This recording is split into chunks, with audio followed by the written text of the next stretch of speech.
ರೀ ಎಷ್ಟು ಚೆನ್ನಾಗಿದೆ. ಏನು ಚೆನ್ನಾಗಿದೆಯಾ ಮಣ್ಣು. ಅಲ್ಲ ಕಣೆ, ಇಷ್ಟೊಂದು ದುಬಾರಿ ಬಟ್ಟೆ ತಗೊಂಡು ನಾವೇನು ಮಾಡೋಣ? ಹಾಕ್ಕೊಂಡ್ರೆ ಕೊಳೆ ಆಗಿಬಿಡುತ್ತಲ್ಲಪ್ಪ ಅನಿಸುತ್ತೆ. ಹಾಕ್ಕೊಳ್ಳದೆ ಹಾಗೆ ಇಟ್ಟರೆ ಇಷ್ಟೊಂದು ದುಡ್ಡಿಂದು ಹಾಕ್ಕೊಂಡೇ ಇಲ್ಲ ಅನಿಸುತ್ತೆ. ಇದನ್ನು ಕೊಡೋ ಬದಲು ಬೇರೆ ಏನಾದ್ರು ಕೊಡ್ಬೋದಾಗಿತ್ತು. ಇದೆಲ್ಲ ವೇಸ್ಟ್. ಅಪ್ಪ ದೇವ್ರೆ, ಇಂಥ ಬಟ್ಟೆ ಹಾಕೊಳ್ಳೋ ಅದೃಷ್ಟ ಕೊಟ್ಟಿಯಲ್ಲಪ್ಪ ಅಂತ ಖುಷಿ ಪಡೋದು ಬಿಟ್ಟು ಏನ್ರಿ ನೀವು ಹೀಗಂತೀರಾ? ನಾವು ಹೋಗಿ ಬಟ್ಟೆ ತೊಗೊಂಡು ಹಬ್ಬ ಇಷ್ಟು ದುಬಾರಿ ಬೇಕಾ ಅಂತ ಅಂದ್ಕೊಳ್ಳೋದ್ರಲ್ಲಿ ಅರ್ಥ ಇದೆ. ಬೇರೆಯವ್ರು ಕೊಟ್ಟರೆ ಅದರಲ್ಲೂ ಕೊಂಕು ಹುಡುಕ್ತೀರಾ. ಜಾನು ತವರು ಮನೆ ತಾನೇ ಕೊಡ್ತಿರೋದು. ಇದನ್ನು ಕೊಡೋ ಬದಲು ಖರ್ಚಾಗದೇ ಇರೋ ಥರದ್ದು ಏನಾದರೂ ಕೊಟ್ಟಿದ್ರೆ ಚೆನ್ನಾಗಿರೋದು ಅನ್ನೋದು ನನ್ನ ಲೆಕ್ಕಾಚಾರ. ಬೆಂಕಿ ಅಕ್ಕ ನಿಮ್ಮ ಲೆಕ್ಕಾಚಾರಕ್ಕೆ. ನಮ್ಮ ಜಾನು ಎಷ್ಟು ಖುಷಿಯಾಗಿದ್ದಾಳೆ. ಅವಳು ನೋಡೋಕ್ಕೆ ಖುಷಿಯಾಗುತ್ತೆ. ಒಳ್ಳೆ ಗಂಡ, ಒಳ್ಳೆ ಮನೆ, ಹಬ್ಬ ಹರಿದಿನ ಅಂತಾದರೆ ಬಾ ಮಗಳೇ ಅಂತ ಕರೆಯೋದಕ್ಕೆ ಅಪ್ಪ ಅಮ್ಮ ಇಬ್ಬರೂ ಇದ್ದಾರೆ. ಹೋಗಿ ಬಂದು ಮಾಡೋದಕ್ಕೆ ಒಂದು ತವ್ರ ಮನೆ ಅಂತ ಇದೆ. ನನಗೂ ಒಂದು ತವ್ರ ಮನೆ ಇರಬೇಕಾಗಿತ್ತು. ನೀನು ಯಾಕೆ ಹಾಗಂತ್ಯ? ನಿಮ್ಮಮ್ಮ ಇಲ್ವಾ?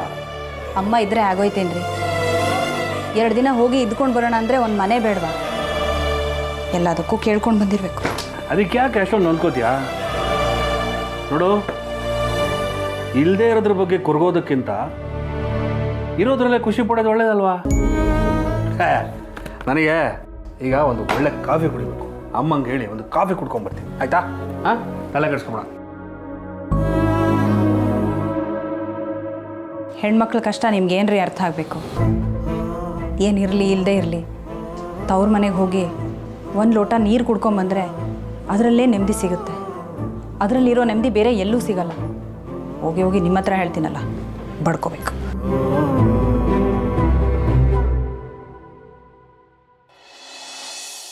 ಚಕ್ಕಿ, ನೀವು ನನ್ನನ್ನು ಮರ್ತಿದ್ದೀರಾ? ನಿನ್ನ ಮರೆಯೋಕ್ಕಾಗುತ್ತೆ ಮುತ್ತು.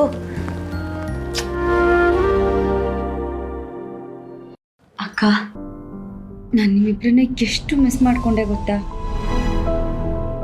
ನಾನು ಅಷ್ಟೇ ಜಾನು, ನಿನ್ನನ್ನು ತುಂಬ ಮಿಸ್ ಮಾಡಿಕೊಂಡೆ. ನೀನಿಲ್ಲದೆ ಮನೆಯೆಲ್ಲ ಖಾಲಿ ಖಾಲಿ ಅನ್ನಿಸ್ತಿದೆ. ಅದೇ ಮತ್ತೆ ಸುಮ್ಮನೆ ಇವಾಗ ಈ ಥರ ಹೇಳ್ತಿದ್ಯಾ? ನನ್ನ ಮದುವೆಗೆ ಹೋದ್ಮೇಲೆ ಒಂದ್ಸತಿನಾದರೂ ಕಾಲ್ ಮಾಡಿದ್ಯಾ ನನಗೆ? ಜಾನು, ನೀನು ಅಲ್ಲಿಗೆ ಹೋಗಾದ್ಮೇಲೆ ಅವರಿಗೆ ಅವ್ರ ಮನೆಗೆ ಅಡ್ಜಸ್ಟ್ ಆಗಬೇಕು. ನೀವಿಬ್ಬರು ಒಬ್ರನ್ನೊಬ್ರನ್ನ ಅರ್ಥ ಮಾಡ್ಕೋಬೇಕು. ಇದಕ್ಕೆಲ್ಲ ಟೈಮ್ ಬೇಕು ಅಲ್ವಾ? ಇದ್ರ ಮಧ್ಯೆ ನಾನು ಫೋನ್ ಮಾಡಿ ನಿನಗೆ ತೊಂದರೆ ಕೊಟ್ಟರೆ ಚೆನ್ನಾಗಿರುತ್ತಾ? ನೀನೇ ಹೇಳು. ಹೌದು ಚಿಕ್ಕಿ, ಭಾವನಾ ಅಮ್ಮ ನಿಂಗೆ ತುಂಬ ಮಿಸ್ ಮಾಡ್ಕೋತಿದ್ರು.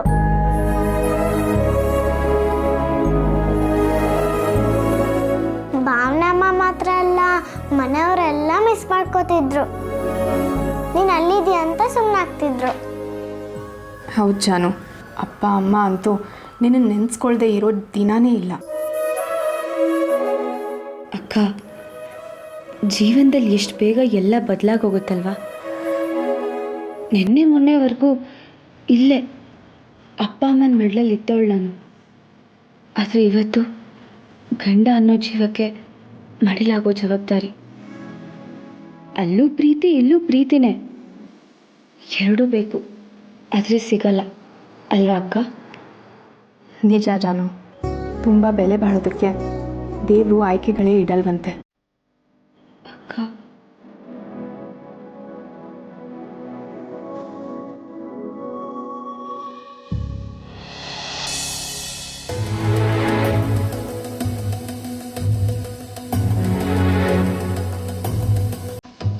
ರೀ, ಎಲ್ಲಿದ್ದೀರಾ ನೀವು? ಇನ್ನೂ ಮಲಗಿಲ್ವಾ? ನೀವಿಲ್ಲ ನನಗೆ ನಿದ್ದೆ ಬರುತ್ತಾ? ಏನೋ ಹೇಳಕ್ ಬಂದಿದ್ದೀರಿ ಅನ್ಸುತ್ತೆ. ಏನದು ಹೇಳಿ. ಅದು ನಿಮಗೆ ಹೊಸ ಜಾಗದಲ್ಲಿ ನಿದ್ದೆ ಬರಲ್ಲ ಅಲ್ವಾ? ಅದಕ್ಕೆ ಕೇಳೋಣ ಅಂತ ಬಂದೆ. ಜಾಗ ಹೊಸ್ತಾದ್ರೆ ಜನ ಹೊಸಬರಲ್ವಲ್ಲ. ಇಷ್ಟೊಂದು ಪ್ರೀತಿ ಇರೋ ಜಾಗದಲ್ಲಿ ಸೊಂಪಾಗಿ ನಿದ್ದೆ ಬರುತ್ತೆ. ಅದಿರ್ಲಿ, ನೀವು ಏನು ಹೇಳಕ್ ಬಂದ್ರಿ ಅದನ್ನ ಹೇಳಿ. ಅದು ನಿಮಗೆಲ್ಲಿ ಬೇಜಾರಾಗುತ್ತೋ ಏನೋ ಅಂತ. ಇಷ್ಟು ದಿವಸ ನಾನು ನಿಮ್ಮ ಯಾವ ಮಾತಿಗೆ ಬೇಜಾರು ಮಾಡ್ಕೊಂಡಿದ್ದೀನಿ ಹೇಳಿ? ಇಷ್ಟು ದಿವಸ ನನ್ನ ಜೊತೆ ಇದ್ದು ನೀವು ನನ್ನನ್ನು ಇಷ್ಟೇ ಅರ್ಥ ಮಾಡ್ಕೊಂಡಿರೋದಾ? ನಿಮ್ಮನ್ನ ಚೆನ್ನಾಗಿ ಅರ್ಥ ಮಾಡ್ಕೊಂಡಿರೋದಕ್ಕೆ ಹೀಗೆ ಕೇಳ್ತಿರೋದು. ನಾನು ಸ್ವಲ್ಪ ಹೊತ್ತು ಅಪ್ಪ ಅಮ್ಮನ ಜೊತೆ ಮಾತಾಡ್ಸ್ಕೊಂಡು ಬರಲ್ಲ? ನಿಮ್ಮ ಅಪ್ಪ ಅಮ್ಮನ ಮಾತಾಡ್ಸೋದಕ್ಕೆ ನನ್ನನ್ನು ಕೇಳೋದೇನಿದೆ? ಇಲ್ಲಿಗೆ ಬಂದಿರೋದೇ ಅವರೆಲ್ಲರ ಜೊತೆ ಇರಬೇಕು ಅಂತ ಅಲ್ವಾ? ಹೋಗಿ ಮಾತಾಡ್ಸ್ಕೊಂಡು ಬನ್ನಿ. ಒಂದು ನಿಮಿಷ, ಇನ್ನೊಂದು ಅದು ಮದುವೆ ಆದಮೇಲಿಂದ ಅಕ್ಕನ ಜೊತೆ ಮಾತೇ ಆಡಿಲ್ಲ. ಅದಕ್ಕೆ ಇವತ್ತು ಮುಂದಿನ ಅವಳ ಜೊತೆ ಮಲ್ಕೋಬೋದಾ? ಖುಷಿನೂ ಜೊತೆಲಿ ಇರ್ತಾಳೆ, ಇಬ್ಬರ ಜೊತೆನೂ ಸಮಯ ಕಳೆದಾಗುತ್ತೆ, ಒಟ್ಟಿಗೆ ಮಲ್ಕೊಂಡಾಗುತ್ತೆ. ಪ್ಲೀಸ್ ಹೋಗ್ಲಾ? ಇದೇನು ಜಾನ್ವಿ ಅವರೇ, ನಿಮಗೆ ನನ್ನ ಮೇಲೇನೋ ಅನುಮಾನ ಇದ್ದಂಗಿದೆ? ಅದೇ ಮತ್ತೆ, ಹಾಗೆಲ್ಲ ಏನೂ ಇಲ್ಲ. ಯಾಕೆ ಕೇಳ್ತಿದ್ದೀರಾ? ಮತ್ತಿನ್ನೇನು ಜಾನ್ವಿ ಅವರೇ, ನಾವು ಇಲ್ಲಿವರೆಗೆ ಬಂದಿರೋದು ನಿಮ್ಮ ಅಪ್ಪ ಅಮ್ಮ, ಅಕ್ಕ ತಂಗಿ, ಅಣ್ಣ ತಮ್ಮ ಎಲ್ಲರ ಜೊತೆಗಿರಬೇಕು ಅಂತ ತಾನೆ. ಈಗ ನೀವು ಬಂದು ನಾನು ಅವ್ರ ಜೊತೆಗೆ ಇರಲ್ಲ ಅಂತ ಕೇಳಿದ್ರೆ ಏನರ್ಥ? ನೋಡಿ, ನಿಮ್ದೊಂದು ತುಂಬು ಕುಟುಂಬ, ನೀವು ಅವ್ರಗಳ ಜೊತೆ ಎಲ್ಲ ಬೆಳೆದು ಬಂದಿದ್ದೀರಿ. ನಿಮ್ಗಳ ಮಧ್ಯೆ ಇರೋ ಬಾಂಧವ್ಯ ನನಗೆ ಅರ್ಥ ಆಗ್ತಿದೆ. ಅಲ್ಲಿ ನಮ್ಮನೇಲಿದ್ದಾಗ ನೀವು ನನ್ನ ಜೊತೆಗಿರೋದು ಸರಿ, ಇಲ್ಲಿ ಬಂದ ಮೇಲೆ ಎಲ್ಲರ ಜೊತೆಗಿರೋದು ಸರಿ. ಹೇಗೋ ಅಲ್ಲಿ ನನ್ನ ಜೊತೆ ಇದ್ದು ನಿಮ್ಗೆ ರೋಸ್ ಹೋಗಿರುತ್ತೆ, ಕಷ್ಟ ಆಗ್ತಿರ್ಬೇಕು. ಅಯ್ಯೋ, ನನಗೆ ನಿಮ್ಮ ಜೊತೆ ಇರೋದಕ್ಕೆ ಯಾವ ಕಷ್ಟನೂ ಇಲ್ಲ. ಇಲ್ಲೆಲ್ಲರೂ ಇದ್ದಾರಲ್ಲ ಅಂತ ಕೇಳಿದೆ ಅಷ್ಟೆ. ನೋಡಿ, ನಾನು ನಿಮ್ಮ ಯಾವ ಆಸೆಗೂ ಅಡ್ಡ ಬರಲ್ಲ. ನೀವು ಸಂತೋಷವಾಗಿದ್ದರೆ ನಾನು ಸಂತೋಷವಾಗಿರ್ತೀನಿ. ನಿಜವಾಗ್ಲೂ ಬೇಜಾರಿಲ್ಲ ತಾನೆ? ಇಲ್ಲ, ನನಗೆ ಬೇಜಾರಿದೆ. ನೀವಿಲ್ಲದೆ ನನಗೆ ನಿದ್ದೆ ಬರೋದಿಲ್ಲ. ರಾತ್ರಿ ಎಲ್ಲ ಇಲ್ಲೇ ಓಡಾಡ್ತಾ ಇರ್ತೀನಿ.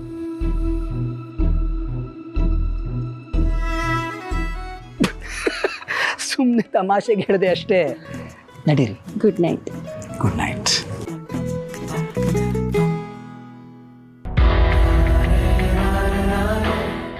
ಈಗ ಇವರು ಅವ್ರ ಅಪ್ಪ ಅಮ್ಮನ ಹತ್ರನೋ ಅಥವಾ ಅವ್ರ ಅಕ್ಕನ ಹತ್ರನೋ ಹೋಗಿ ನಮ್ಮ ಮನೇಲಿ ನಡೆಯೋ ವಿಷಯನೆಲ್ಲ ಹೇಳ್ಬಿಟ್ರೆ, ಮನೇಲಿ ನಾನು ಒಬ್ಬಳೇ ಇರ್ತೀನಿ, ಇವರು ಡೋರ್ ಲಾಕ್ ಮಾಡ್ಕೊಂಡು ಹೋಗ್ತಾರೆ, ಅಲ್ಲಿ ಯಾರೂ ಇರೋದೇ ಇಲ್ಲ ಅಂತ ಅಲ್ಲಿ ನಡೆಯೋದನ್ನೆಲ್ಲ ಹೇಳಿಬಿಟ್ರೆ ಖಂಡಿತ ಅವ್ರಿಗೆ ನನ್ನ ಮೇಲೆ ಅನುಮಾನ ಬರುತ್ತೆ.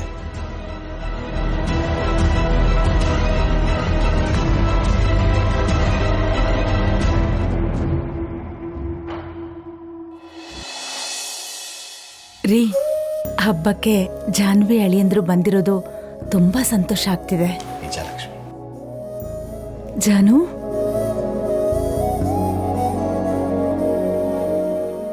ಏನ್ ಜಾನು, ನೀನೊಬ್ಳೇ ಬಂದಿದೀಯಾ? ನೀನಿಲ್ಲ ಅಂದ್ರೆ ಅಳಿಯಂದ್ರು ಬೇಜಾರ್ ಮಾಡ್ಕೊಳಲ್ವಾ?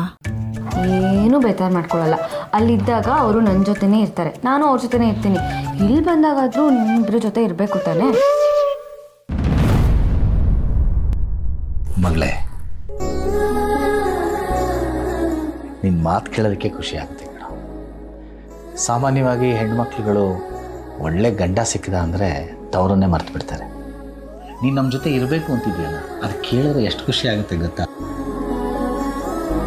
ಅದೆಲ್ಲ ಏನೂ ಇಲ್ಲ ರೀ.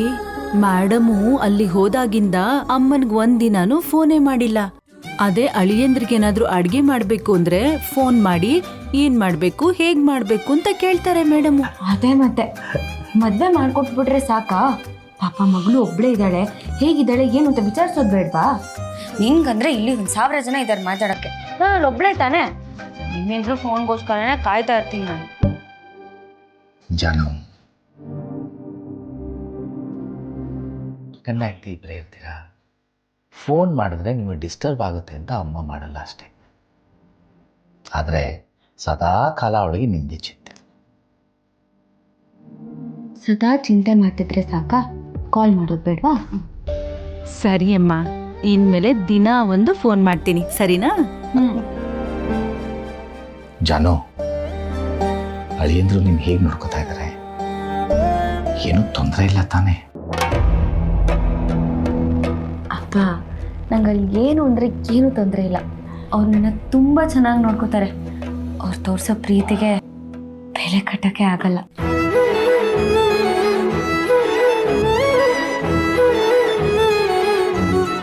ಅಮ್ಮ, ನಿನ್ನ ತೊಡೆ ಮೇಲೆ ಮಲ್ಕೊಳ್ಳ? ಯಾಕಮ್ಮ ಹಾಗೆ ಕೇಳ್ತೀಯಾ? ಅಮ್ಮನ ತೊಡೆ ಇರೋದೇ ಮಕ್ಕಳಿಗೋಸ್ಕರ. ಮಲ್ಕೋ ಬಾ. ಮಲ್ಕೊ ಮಗ, ಕಾಲಿ ಕಡೆ ಸರಿಗೆ ಹಾಕು ಬಾ.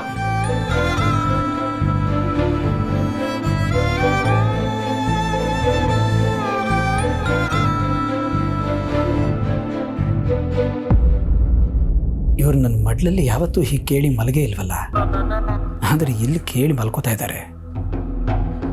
ಅಪ್ಪ ಅಮ್ಮನ ಜೊತೆ ಇಷ್ಟೊಂದು ಬಾಂಡಿಂಗ್ ಇದೆಯಾ?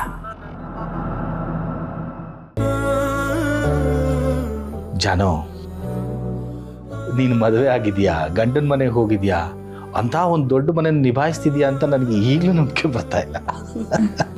ಹೌದು ರೀ, ಹೆಣ್ಮಕ್ಳು ಮನೇಲಿರೋವರೆಗೂ ಯಾವಾಗ ಮದ್ವೆ ಅಂತ ಯೋಚನೆ ಮಾಡ್ತೀವಿ. ಅದೇ ಮದುವೆ ಆದ್ಮೇಲೆ ಗಂಡನ ಮನೇಲಿ ಹೇಗಿದ್ದಾಳು ಅಂತ ಯೋಚನೆ ಮಾಡ್ತೀವಿ.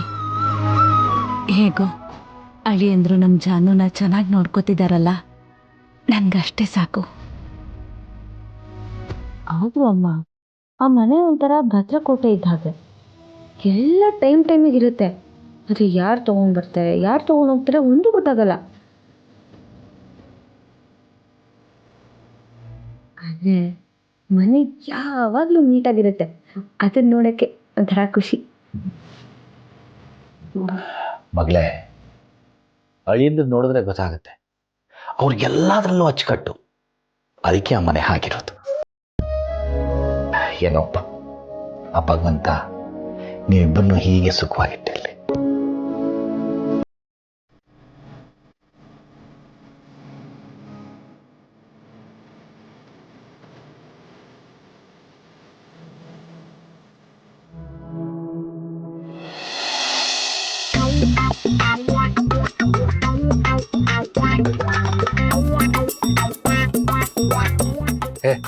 ಏನಾ? ಏನ್ ಬ್ರೋ, ಏನೋ ಲೆಕ್ಕಾಚಾರ ಆಗ್ತಿದ್ಯಾ? ನನ್ನ ಲೆಕ್ಕಾಚಾರ ನಿನಗೆ ಅರ್ಥ ಆಗಿದ್ರೆ ನೀನ್ಯಾಕೋ ಹಿಂಗಿರ್ತಾ ಇದ್ದಿ? ಬ್ರೋ ಅಲ್ಲ ಕಣ, ಈ ಜಯಂತ್ ಜಾಹ್ನವಿ, ಈ ಜಯಂತು ಅಷ್ಟು ದೊಡ್ಡ ಕಂಪ್ನಿ MD. ನಮ್ಮ ಜಾಹ್ನವಿನ ಹುಡ್ಕೊಂಬಂದು ನಾನು ಮದುವೆ ಆಗ್ತೀನಿ ಅಂದ್ರು. ಅವ್ರಿಗೆ ಖರ್ಚು ಹಾಕೊಂಡು ಮದುವೆ ಮಾಡ್ಕೊಂಡ್ರು. ಆಮೇಲೆ ಪದೇ ಪದೇ ಏನೋ ಗಿಫ್ಟ್ ಕೊಡ್ತಾರೆ. ಈಗ ಹಬ್ಬಕ್ಕೆ ನಮಗೆಲ್ಲ ಬಟ್ಟೆ ಕೊಡುವಂಥದ್ದು ಏನೋ ಇತ್ತು. ಇದೆಲ್ಲ ನೋಡಿದ್ರೆ ಏನೋ ಇದೆ ಕಣ, ನನ್ನ ಲೆಕ್ಕಾಚಾರ ಮಿಸ್ ಹೊಡಿತಾ ಇದೆ. ಬ್ರೋ ಹಾಗೆಲ್ಲ ಏನೂ ಇಲ್ಲ, ಸುಮ್ಮನೆ ದಮ್ಮಣ್ಸ್. ಹಚ್ಕೊಡ. ಇದು ಬೇರೆ.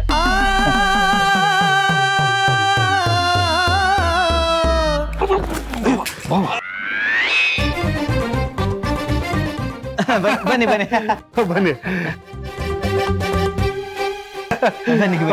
ಮತ್ತೆ ವಾಕ್ ಮಾಡ್ತಿದ್ರ ಅನ್ಸುತ್ತೆ? ಹಾಗೆ ಸುಮ್ಮನೆ ಈ ಕಡೆ ಬಂದಿದ್ದೆ. ನಾವು ಹೀಗೆ ಸುಮ್ಮನೆ ವಾಕ್ ಮಾಡ್ತಾ ಇದ್ವಿ. ಸರಿ, ನೀವು ಕೆಲಸ ಮುಂದುವರಿಸಿ, ಆಮೇಲೆ ಸಿಗ್ತೀನಿ. ಸರಿ ಸರಿ. Good night. Good night Babu. Good night. Good night. ಸಾಕು ಬರ ಹೋದ್ರು. ಸುಮ್ಮನೆ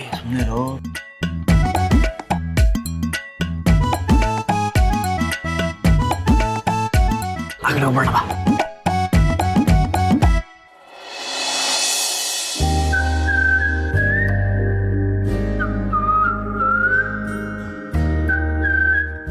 ಜಾನು, ಯಾಕೆ ನಿದ್ದೆ ಬರಲಿಲ್ವಾ? ಅಕ್ಕ, ಇವತ್ತು ನಿಮ್ಮಿಬ್ರ ಜೊತೆನೆ ಮಲ್ಕೊಳ್ಳೋಣ ಅಂತ ಬಂದೆ. ನೀನೆಲ್ಲಿ ಮಲ್ಕೊಂಡ್ರೆ ಜಯಂತ್ ಅವ್ರಿಗೆ ಬೇಜಾರಾಗಲ್ವಾ? ಅದೇ ಮತ್ತೆ, ಏನು ಬೇಜಾರಿಲ್ಲ. ದಿನ ಅವ್ರ ಜೊತೆನೆ ಇರ್ತೀನಿ ತಾನೇ ನಾನು. ಇವತ್ತೊಂದಿನ ನಿಮ್ ಜೊತೆ ಮಲ್ಕೋತೀನಿ ಅಕ್ಕ. ಹೌದು ಚಿಕ್ಕಿ, ನೀವು ನಮ್ಮ ಜೊತೆ ಇಲ್ಲೇ ಮಲ್ಕೊಳ್ಳಿ. ಆಯ್ತಪ್ಪ, ನಮ್ ಸುಬ್ಬಿ ಹೂ ಅಂದ್ಮೇಲೆ ಮುಗೀತು, ನಾನು ಇಲ್ಲೇ ಮಲಗ್ತೀನಿ. ಸರಿ ಬಾ, ಕೂತ್ಕೋ.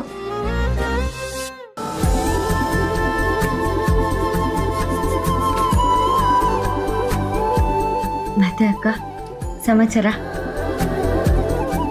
ಹೋದ್ವಾರ ನಾನು ಅಮ್ಮ ಖುಷಿನ ಹಾಸ್ಪಿಟಲ್ ಕರ್ಕೊಂಡು ಹೋಗಿದ್ವಿ ಜಾನು. ಅಲ್ಲಿ ಡಾಕ್ಟ್ರು ಖುಷಿ ಕಾಲು ಸರಿ ಹೋಗುತ್ತೆ ಅಂತ ಹೇಳಿದ್ರು. ಹೌದಾ? ಹಾಗಿದ್ರೆ ನಮ್ ಖುಷಿ ಮುದ್ದು ಎಲ್ಲರ ತರ ಓಡಾಡ್ತಾಳೆ.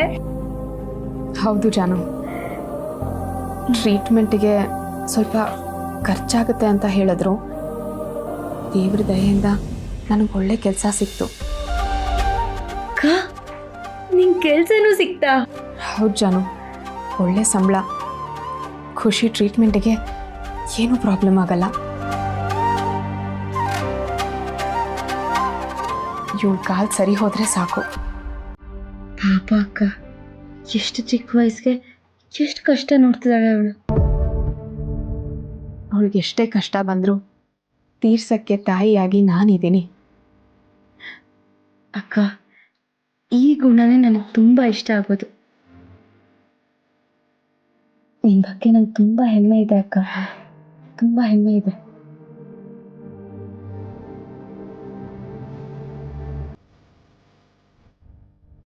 ಭವನಮ್ಮ, ನಾನಿದ್ದೀನಿ.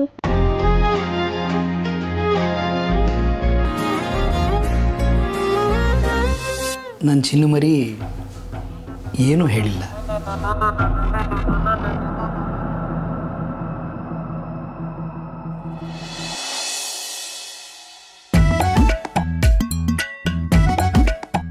ಏಯ್ ಏನೋ ಅಷ್ಟೊಂದು ನೋಡ್ತಿದ್ಯಾ? ನೀನು ಹೆಂಡತಿ ಬಂದರೆ ಹೋಗಿತಾಳೆ ಅಂತನಾ? ಬೇಬಿ ಅಲ್ಲ ಬ್ರೋ, ಬಾವು ಬಂದ್ಬಿಡ್ತಾರೆ ಅಂತ. ಯಾರು? ಜಾನು ಗಂಡನ? ಎಷ್ಟಾದರೂ ಬಾವ ಅಲ್ವಾ ಬ್ರೋ, ಒಂದು ರೆಸ್ಪೆಕ್ಟ್ ಇರಬೇಕು. ರೆಸ್ಪೆಕ್ಟು ಕೊಡು. ನಿನಗೆ ಅವ್ರಿಗಿಂತ ಅವ್ರ ದುಡ್ಡು ಮೇಲೆ ರೆಸ್ಪೆಕ್ಟು ಅಂತ ನನಗೆ ಚೆನ್ನಾಗಿ ಗೊತ್ತು ಬ್ರೋ. ನೋಡ, ನಾವು ಯಾರ ಹತ್ರ ದುಡ್ಡು ತಗೋಬಾರ್ದು. ಹಾಗೆ ಮಾಡಿದ್ರೆ ಅವ್ರ ಕೈಕಾಲು ಹಿಡಿಬೇಕಾಗತ್ತೆ, ಅವ್ರು ಹೇಳ್ದಂಗೆ ಕೇಳಬೇಕಾಗತ್ತೆ. ಅದೇ ಏನಿದೆಯಲ್ಲ ಹಂಗೆ ಭಯ ಪಡ್ಕೊಂಡಿರ್ಬೇಕಾಗತ್ತೆ. ನಾನು ನೋಡೋ, ನಾನು ಯಾರಿಗೂ ಬಾಗಲ್ಲ, ಯಾರ ಬಗ್ಗೆನೂ ತಲೆ ಕೆಡಿಸ್ಕೊಳಲ್ಲ. ಲೈಫು ನಮ್ಮ ಇಷ್ಟದಂಗೆ ಇರಬೇಕು. ದೊಡ್ಡವರು ಒಂದು ಮಾತು ಹೇಳ್ತಾರೆ, ನಾಲ್ಗೆಗೂ ಕೈಗೂ ಹತ್ತಿರ ಸಂಬಂಧ ಇದೆ ಅಂತೆ. ಕೈ ಚಾಚಿದ್ರೆ ನಾಲ್ಗೆ ಬಿದ್ದೋಗುತ್ತೆ ಅಂತ. ಹಾಗಾಗಬಾರ್ದು. ನಮ್ಮ ಜುಟ್ಟು ಬೇರೆ ಯಾರಿಗೂ ಕೊಡಬಾರ್ದು. ಅನ್ನಪ್ಪ, ಅನ್ನು. ನೀನು ಆಡೋರ ಜಾಗದಲ್ಲಿ ಇದೆಯಾ, ನಾನು ಅನ್ನಿಸ್ಕೊಡೋರ ಜಾಗದಲ್ಲಿದ್ದೀನಿ. ಅನ್ನು ಎಷ್ಟು ಅಂತೀಯ? ನೋಡ್ತಾ ಇರೋ, ಸ್ಟಾರ್ಟಪ್ ಶುರುವಾಗಲಿ, ನಾನು ಯಾರು ಅಂತ ತೋರಿಸ್ತೀನಿ. ಮೊದಲು ಸ್ಟಾರ್ಟ್ ಮಾಡಪ್ಪ, ಆಮೇಲೆ ತೋರಿಸ್ಬೇ ಅಂತೆ. ಸರಿ ಕಣ, ನಾನು ಹೊಡ್ತೀನಿ. ನಾಳೆ ರಜಾ ಆರಾಮಾಗಿ ಮಲ್ಗೋಣ ಅಂತ ಅಂದ್ಕೊಂಡಿದ್ದೆ. ನಾಳೆ ಹಬ್ಬ ಅಂತೆ, ಬೇಗ ಎಬ್ಸ್ಬಿಡ್ತಾರೆ. ಬರಲಾ? ಏ ಬ್ರೋ, ಯಾಕೋ ಬಿಸಾಕ್ಬಿಟ್ಟೆ? ಸುಮ್ಮನೆ ಒಂದು ಸಿಗರೇಟ್ ವೇಸ್ಟ್ ಮಾಡಿದೆಯಲ್ಲೋ, ಮತ್ತೆ ಇನ್ನೊಂದ್ಸಲ ಹಚ್ಕೋಬೇಕು. ನಾಳೆ ಬೇರೆ ಸಿಗರೇಟ್ ಮುಟ್ಟೋ ಹಾಗಿಲ್ಲ. ನಾಳೆನಾ? ಯಾಕಪ್ಪ? ನಾಳೆ ಹಬ್ಬ ಅಂತನೋ ಅಥವಾ ನಿಮ್ಮ ಭಾವ ಬರ್ತಾರೆ ಅಂತನೋ? ಅದು ನಾನು ಸಿಂಚನ ಮಾವನ ಮನೆಗೆ ಹೋಗ್ತಾ ಇದ್ದೀವಿ. ಯಾವ ಮಾವನ? ಹ್ಞೂ ಕಣ, 108 ಜನ ಇದ್ದಾರೆ ಮಾವಂದ್ರು ನನಗೆ. ಸಿಂಚನ ಅವ್ರ ಅಪ್ಪ ಅಮ್ಮ ಹಬ್ಬ ಕರೆದಿದ್ದಾರೆ, ಹೋಗ್ತಾ ಇದೀವಿ ಅಲ್ಲಿಗೆ. ಹಬ್ಬ ಹೊಡೆದಿಯಲ್ಲ ಲಾಟ್ರಿ. ಒಂದು ಕಡೆ JJC MD ಭಾವ, ಇನ್ನೊಂದು ಕಡೆ MLA ಮಾವ. ಒಂದಲ್ಲ 10 ಬಿಸ್ನೆಸ್ ಮಾಡ್ತೀನಿ ಅಂದ್ರು ದುಡ್ಡು ಹಾಕಿ ರೆಡಿ ಇದ್ದಾರೆ. ಲೈಫ್ ಸೆಟ್ಲ್ ಆಗ್ಬಿಡ್ತು. ನಡೀಲಿ. ಹಾಗೇನಿಲ್ಲ ಬ್ರೋ, ಸಿಂಚನಾಗೋಸ್ಕರನೇ ಹೋಗ್ತಿದ್ದೆ. ನಾಳೆನೂ ಸಿಂಚನಾಗೋಸ್ಕರನೇ ಹೋಗ್ತಾ ಇದ್ದೀನಿ ಅಷ್ಟೇ. ನೀನು ಯಾರಿಗೋಸ್ಕರನಾದರೂ ಹೋಗು, ಅದರ ಲೆಕ್ಕಾಚಾರ ನಿನಗೋಸ್ಕರ ಇರಲಿ. ಬೇಗ ಮುಗಿಸಿ ಬಾ.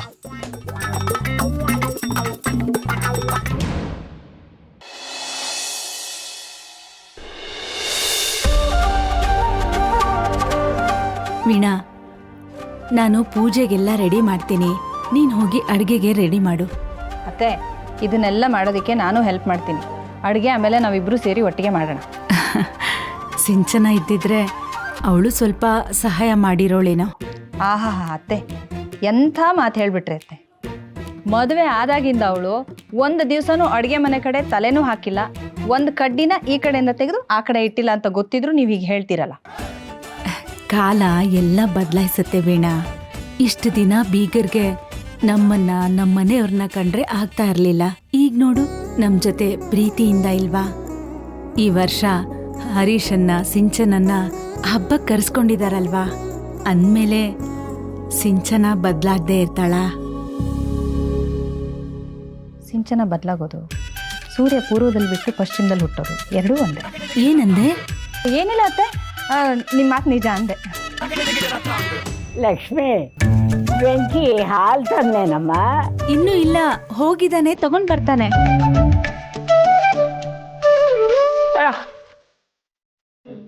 ವೀಣಾ, ಅತ್ತೆಗೆ ಕಾಫಿ ಮಾಡ್ಕೊಡಮ್ಮ.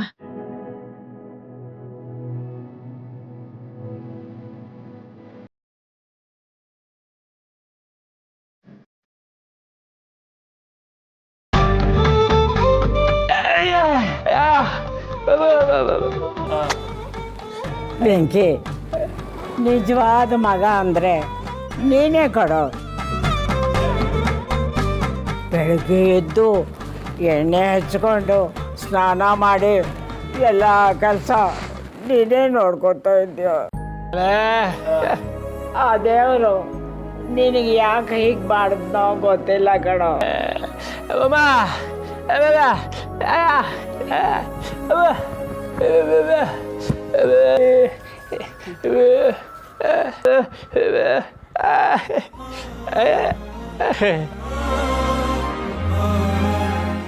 ಅದೇ ಕಣೋ ನಿನ್ನ ಪುಣ್ಯ.